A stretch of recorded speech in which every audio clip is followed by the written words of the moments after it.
Hi everybody, so today we're going to be talking about thyroid hormone, which is actually made up of two different hormones. It's made up of triiodothyronine and thyroxine. Triiodothyronine is also known as T3 and thyroxine is known as T4. Thyroxine is usually the inactive form of the thyroid hormone. So let's go ahead and take a look. And the first thing we're going to do is we're going to look at the structure right here. Let's move this just a little bit. We're going to look at the structure right here, and this would be what the thyroid looks like. You can see it's kind of like a butterfly shape. I like to think it's one of those TIE fighters from Star Wars. But anyways, this is the thyroid gland right here. Now the thyroid gland is actually located just below your voice box in your throat. So let's go ahead and take a look at this. And on the thyroid gland, we have our left lobe and we have our right lobe. And then this part that's in the center here is called the isthmus. Okay, and that's the part that's going to connect those. So let's go ahead and take a look some more about this and how we get this activated. And what this is here is you're looking at a picture of the brain. So this is a drawing of the brain on someone who's looking this way and you're looking from the side. So this is the big part of the brain known as the cerebrum right up in here. And in the cerebrum, you have an area, and I'm drawing it a lot bigger than what it actually is, which is called the hypothalamus. And in the hypothalamus, you have some nuclei or nucleus called the paraventricular nucleus.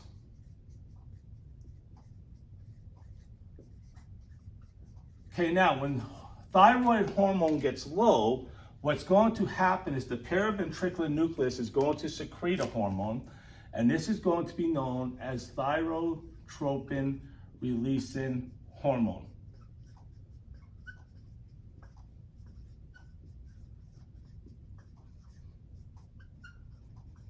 Okay, and as you can see, it's TRH. So we just call it TRH for short, okay? So what's gonna happen now is this hormone is actually gonna go through axons down to here to something called the median eminence, and then it's going to enter into a bed capillary, which we call the hypothalamic hypophyseal portal system. Once it's in the hypothalamic hypophyseal portal system, what's going to happen is this hormone is going to come down to here and bond onto these cells that are right here. And these are called thyrotrophs. Okay, so these are thyrotrophs. They're also known as thyrotropes. Okay, so they're thyrotrophs, and what thyrotrophs are going to do is they are going to release something called thyroid stimulating hormone, which is exactly how it sounds, right? And we call this TSH for short. Okay, so just to reiterate, when the hormone levels are low, the paraventricular nucleus is going to secrete thyrotropin releasing hormone, also known as TRH. It's going to go down, it's going to enter into the hypothalamic hypophyseal portal system. Then it's going to come down, it's going to bond to receptors on thyrotrophs, also known as thyrotropes. The thyrotrophs are going to secrete thyroid stimulating hormone, which is known as TSH. And now my thyroid stimulating hormone is going to enter into the bloodstream. When it enters into the bloodstream, if we look at these here, you can say these are lobules or you can say they're follicles. This is what the thyroid gland is made up out of, okay? So if we take this here, it's made up of a whole bunch of these follicles here, or these lobules here. And on the outside, we actually have what we call follicular cells, or some books will even call these thyrocytes, okay? So they're basically a cuboidal epithelial cell. And then on the inside, we have a lumen. And inside the lumen, we have a sticky amber-like substance, kind of like a sap, which we call colloid. And the most common protein to be in here is something we call thyroglobulin.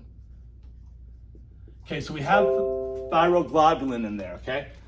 So we're gonna talk about how we make this thyroglobulin, what's gonna happen next, all right? So let's take these here, and we're gonna take an individual cell here, and we're going to blow it up, and it's going to be over here. So let's take a look, and this is what we're going to be looking at here.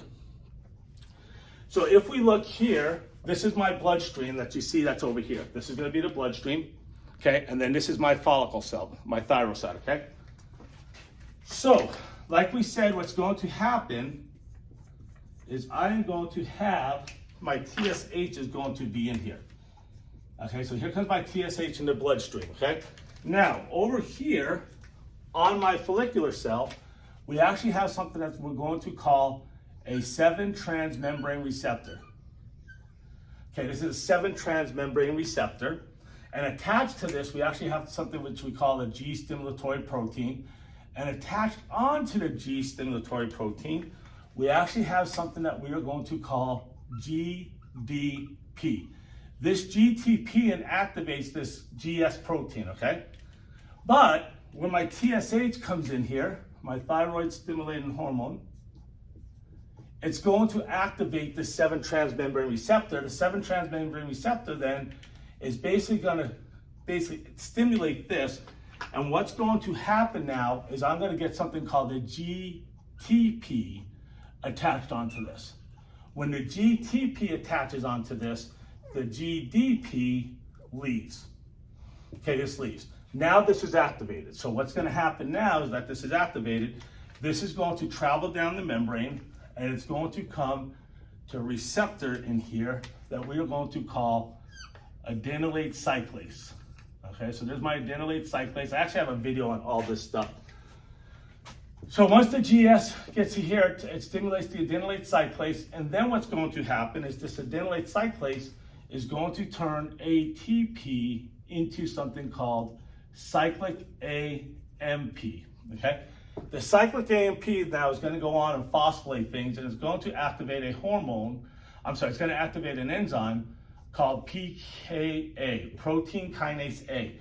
Protein kinase A now is going to come over to the nucleus, and it's going to bond with a transcriptase, and what it's going to do is it's going to cause this DNA to make messenger RNA. So here's my messenger RNA. Now my messenger RNA is now going to go over to an endoplasmic reticulum, a rough endoplasmic reticulum. And if you recall, on rough endoplasmic reticulum, we have something called ribosomes. And these are my ribosomes right here. All right, there's my ribosomes right there. And what's going to happen is my ribosomes are going to take this messenger RNA, it's going to translate it, and we are going to end up with a protein, a glycoprotein, that we're going to call thyroglobulin, which we had just mentioned a minute ago, right? So we're going to have thyroglobulin, which I'm just going to call TG for short. So there's my thyroglobulin. Now, my thyroglobulin is going to now go to a Golgi apparatus, right? It's going to go to the Golgi apparatus. And then what's going to happen is it's going to put this inside of a vesicle. So here's my thyroglobulin, and here's my vesicle, right? And now what's going to happen is this is going to come over to the cell membrane, and this is going to be released to inside of here, okay? So what I'm going to do now is I'm just going to draw this a lot bigger. Okay, so we're going to go like this, and let's just draw it like this for right now, all right? So now this is my thyroglobulin,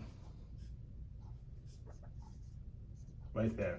Okay, and then to give you an idea of where we're at, we're in that lumen now, okay? So when we saw the lumen that was on a second ago, we're in the lumen. This would be in the colloid. My thyroglobulin makes up most of what's in that colloid.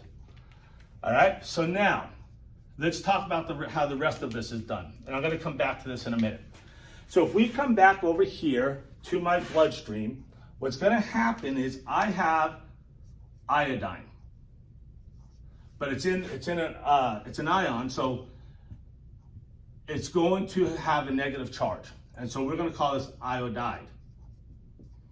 Right, so my iodide is going to be inside the bloodstream. Now, what's going to happen is I actually have a high concentration of iodide inside of this follicular cell. But we're going to bring more in. It's called iodide trapping, because we're going to trap this by bringing more in, even though we have a lot in here. So let's take a look at this and what's going to happen. So if I go just like this, this is called my basal membrane, my basolateral membrane right here.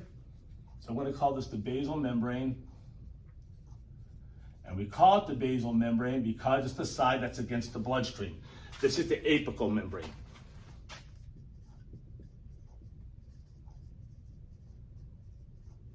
Okay, and there's my apical membrane. So here's what's going to happen now. is we have this iodide in here. We want to bring it inside of here. So on this membrane, we have something that is called a sodium iodide symporter. So this is my sodium iodide symporter.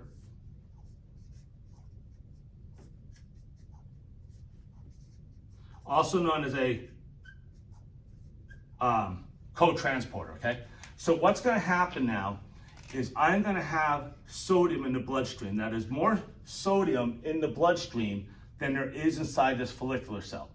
So 2 sodium are going to come in, they're going to come in.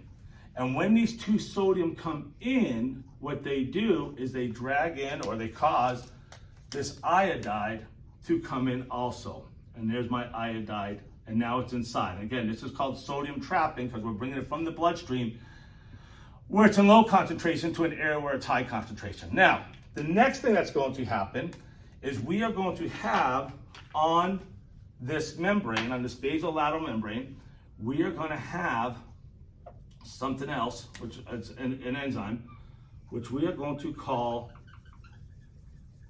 the sodium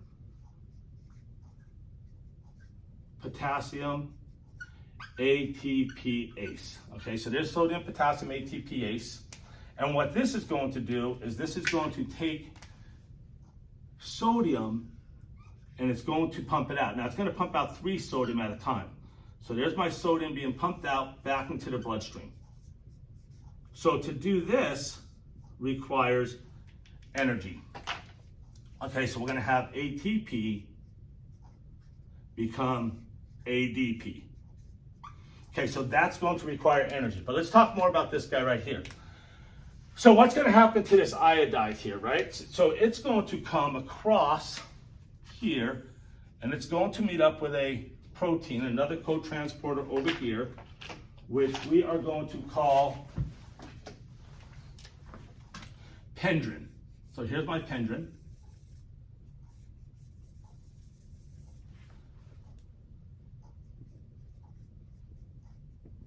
Okay, and now pendrin, like I said, is a co-transporter. So what's going to happen with pendrin is it's going to move this iodide out into this colloid area, out into this lumen that's out here. Okay? The next thing that's going to happen is in exchange, this is going to have a chloride ion come into the cell. All right? So now we have this out here. So when we made this thyroglobulin, we also made something called peroxidase. Okay, or we can call it thyroperoxidase. And I'm just going to call this TP. I'm just going to call it TP. Okay. So this thyroperoxidase, what it's going to do is it's found here in this apical membrane. And as this crosses over, what it's going to do is it's going to take this iodide and it's going to oxidize it. So what it's going to do is it's going to convert it into basically an It's going to convert it basically into an iodine, okay? So we have this here. Now, different books say different things. Some books will say this thyroperoxidase will cause these to become I2 and then put it onto that thyroglobulin. Other books say it's going to be like this, or it could even become an I3 with another negative charge. But this is going to be an active form because this iodine is now going to go looking for another electron. So let's go back over here now real quick, and let's talk about this thyroglobulin molecule. On this thyroglobulin molecule, we have an amino acid. We have about 70 amino acids attached. And only about 1/6 will this happen. So I'm going to draw these amino acids. There's one. There's one. Let's draw some more over here. I'm going to draw some more here. Like I said, there's going to be about 70 of these attached onto here. Okay, if I need more, I'll draw them just a little bit. So now what's going to happen is this. This thyroperoxidase, oh, one thing I forgot. So when the thyroid peroxidase strips that electron, the thyroid peroxidase is going to turn into hydrogen peroxide. It's going to take an oxygen and stick it onto a water, and we're going to get hydrogen peroxide. But let's go back over here. So now I have my iodine, right? What's going to happen now is this thyroid peroxidase is going to take this and it's going to attach it onto these tyrosine molecules. So let me go like this, and I'm just going to go like this. The orange means it's tyrosine. And again, tyrosine is an amino acid. So now I have iodide on there. And then what it might even do on some of these is it'll put an iodide on, and then it might even put a second one. When it has one, it's called monoiodotyrosine. Or we're going to call it MIT for short. When it has two, it's known as diiodotyrosine. Or we're going to call it DIT for short. Okay? So now, what's going to happen now? Well, we're going to get the same thing going on here, right? We said it's going to happen. There's 70 on here. It happens to about 12 of them. But let's say we put one on here, right? So this is going to be my MIT. And let's say we get 2 on here, okay? This is going to be my DIT. And then I'm going to put another 2 on this one and another 2 on this one. So what's going to happen now is this thyroid peroxidase is going to come and it's going to detach these, right? And it's going to move them. So now this is going to come down onto here. All right, and what's going to happen is we are going to get an iodine. Now, do you notice we have 3? There's 1, 2, 3. This is going to be my T3 or my triiodothyronine, right? That's my T3 right there. What can also happen is we can do it again, and then this is going to come down to here, and now we have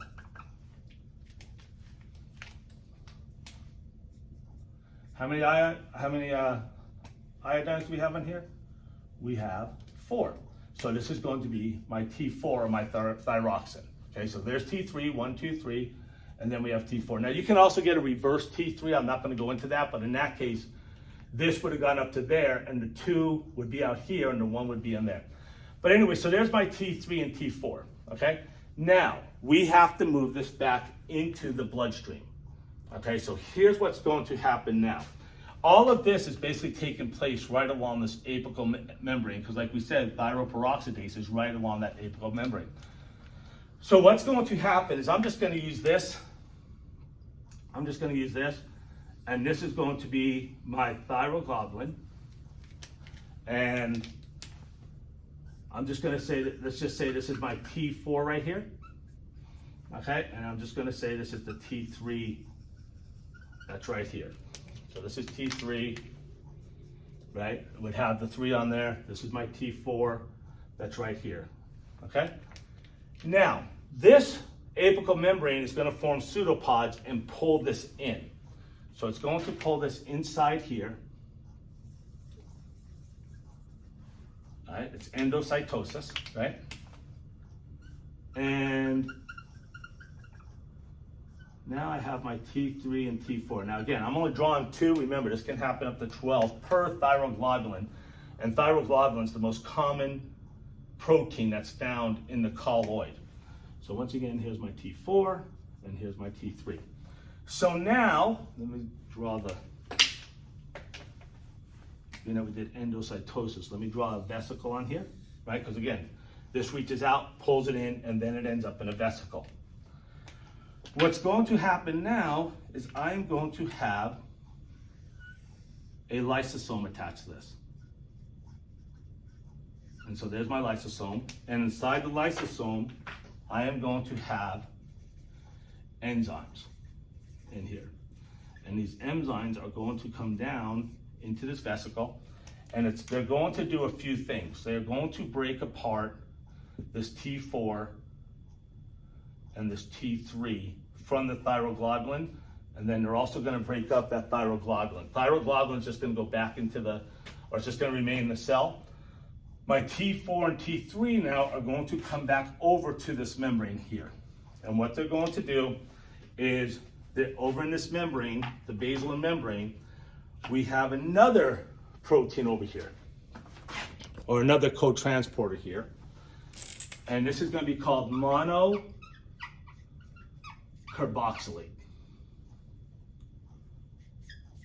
Okay, it's called monocarboxylate transporter. All right, I'm just going to draw it like this. And then what's going to happen with the monocarboxylate transporter, this is going to move over, and now my T3 and my T4 are both going to leave and enter into the bloodstream. Okay, so now I got my T3 and T4 in the bloodstream,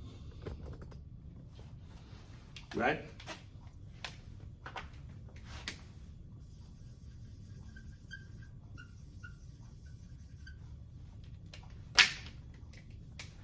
But these cannot move in the bloodstream very well. So what's going to happen now is some proteins are going to bond onto these. And the most common protein is going to be called something we call thyroxine binding globulin. I'll be talking about more of this in videos.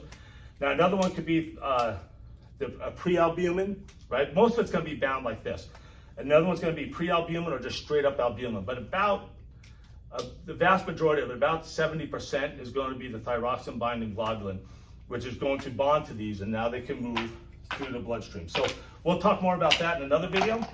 So one thing I forgot to mention, if we come back over here, when we're putting these iodine onto the tyrosine, that's going to be called iodination.